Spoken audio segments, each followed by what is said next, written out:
So part 4 of environment rapid revision prelim series में आपका स्वागत है। तो सबसे इम्पॉर्टेंट चीज़ है जो एनवायरनमेंट की, वो है क्लाइमेट कन्वेंशंस, और अभी हम उसको पढ़ेंगे पार्ट 4 में। तो climate conventions are international legal agreements to fight climate change, protect biodiversity and prevent land degradation. जो मॉडर्न क्लाइमेट गवर्नेंस है वो 1992 में रियो अर्थ समिट के बाद शुरू हुई। रियो एक जगह है ब्राज़ील में। तो रियो अर्थ समिट जब हुई थी उसको United Nations conference on environment and development भी बोला जाता है। उससे 3 फाउंडेशनल एनवायरमेंटल ट्रीटीज़ निकली, मतलब 3 फाउंडेशनल अग्रीमेंट्स निकले। एक था यूएनएफसीसी जो क्लाइमेट चेंज से रिलेटेड है, दूसरा है United Nations convention on biodiversity जो सीबीडी है, वो बायोडाइवर्सिटी से रिलेटेड है, और United Nation conference to combat desertification, वो लैंड डेजर्टिफिकेशन से डील करता है। तो रियो समिट जो हुई 1992 में, उससे 3 फाउंडेशनल एनवायरमेंटल अग्रीमेंट्स निकले। तो जो सबसे इम्पॉर्टेंट अग्रीमेंट है वो है UNFCCC, United nation framework convention on climate change. ये रियो समिट के दौरान साइन किया गया था। तो इसमें से प्रिंसिपल निकला है कॉमन बट डिफरेंशिएटेड रिस्पॉन्सिबिलिटीज़। तो बेसिकली इसका ये मतलब है कि जो हिस्टोरिकली जिन जिन कंट्रियों ने ज़्यादा एमिशन किया है उन पे ज़्यादा रिस्पॉन्सिबिलिटी है आज क्लाइमेट चेंज को फाइट करने में हेल्प करने की। तो इसका जो हेडक्वार्टर्स है यूएनएफसीसीसी का, वो है बॉन, जर्मनी में। ये बहुत इम्पॉर्टेंट फैक्ट है, आपको याद रखना है ये। यूएनएफसीसी के अंदर ही जो conference of parties every year जो मीटिंग होती है, जहाँ पे मंत्री जी जाते हैं, एनवायरनमेंट मिनिस्टर जाते हैं, जो कॉन्फ्रेंस ऑफ पार्टीज़ होती है वो यूएनएफसीसी के अंदर का अग्रीमेंट है। तो यूएनएफसीसी कन्वेंशन के अंदर सीओपी होता है। तो this can come to confuse you in exam also. This can come कि COP system is under UN United Nation Convention of Biodiversity. तो this will be a wrong statement. It is under UNFCCC. तो UNFCCC के अंदर conference of parties है। जो first conference of party हुई वो Berlin में हुई 1995 में। COP is not a treaty, it's a governing body.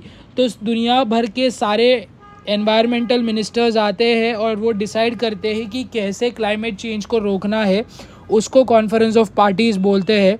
जो 2027 का कॉप है वो शर्म अल शेख में हुआ था, जो इजिप्ट में है, जिसमें loss and damage fund approve हुआ था।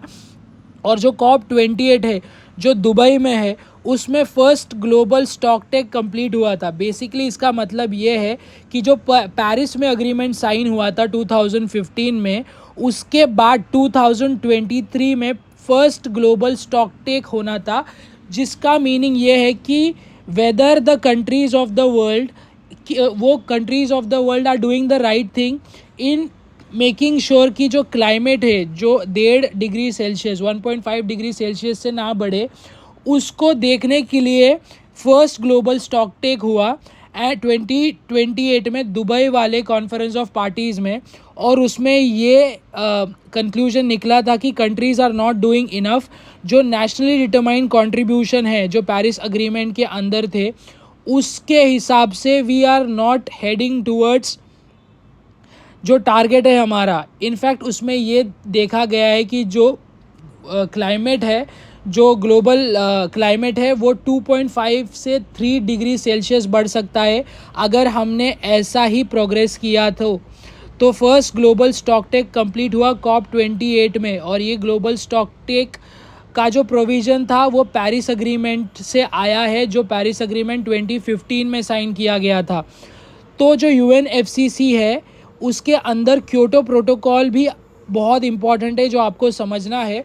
क्योटो प्रोटोकॉल में बाइंडिंग टारगेट्स दिए गए थे डेवलप्ड कंट्रीज़ को। इसके एनेक्सर 1 में बाइंडिंग कंट्रीज़ है जिनको टारगेट दिए गए थे कि आपको इतना इतना कार्बन इमिशन कम करना है। तो क्योटो प्रोटोकॉल 3 मैकेनिज़्म देता है कि कैसे आप कार्बन एमिशन कम कर सकते हैं।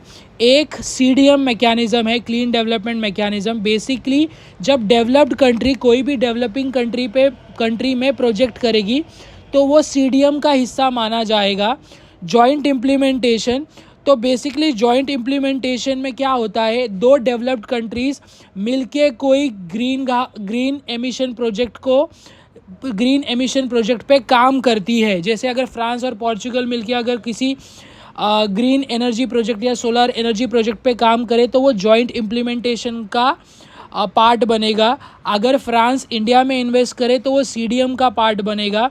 और एमिशन ट्रेडिंग में बेसिकली जो कंट्रीज ज़्यादा एमिशन करती है या जो कंपनी ज़्यादा एमिशन करती है वो अपने आप को कार्बन न्यूट्रल करने के लिए, जो कंट्रीज़ या कंपनीज कम कार्बन उत्सर्जित करती है, कम इमिशन करती है, उनसे कार्बन क्रेडिट बाय कर सकते हैं और अपने पाप धो सकते हैं।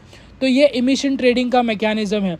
तो बेसिकली क्योटो प्रोटोकॉल जो था, जो 1997 में आया, और क्योटो एक सिटी है जापान की, उसमें 3 मैकेनिज़्म अलाउ करे गए कोई भी कंट्री को कि वो अपना कार्बन इमिशन कम करे। एक है CDM, दूसरा है जॉइंट इम्प्लीमेंटेशन और तीसरा है इमिशन ट्रेडिंग। तो USA ने कभी भी क्योटो प्रोटोकॉल को ज्वाइन नहीं किया है। तो आज आपको ऐसा लगता होगा कि Trump is reneging from the promise of green energy, but ऐसा नहीं है। कोई भी अमेरिकन गवर्नमेंट इसके फेवर में नहीं रही है। US ने कभी भी क्योटो प्रोटोकॉल को रैटिफाई नहीं किया है। इससे साफ दिखाई देता है कि कोई भी US administration was not in favour of reducing carbon emission. Canada has also withdrawn from this treaty, from Kyoto Protocol. Canada has withdrawn from Kyoto Protocol, not from UNFCCC. तो you need to remember this. जो Paris agreement था वो under UNFCCC था। Paris agreement काफ़ी important होता है क्योंकि Paris agreement में ही इंडिया और फ्रांस ने इंटरनेशनल सोलर अलायंस बनाई थी।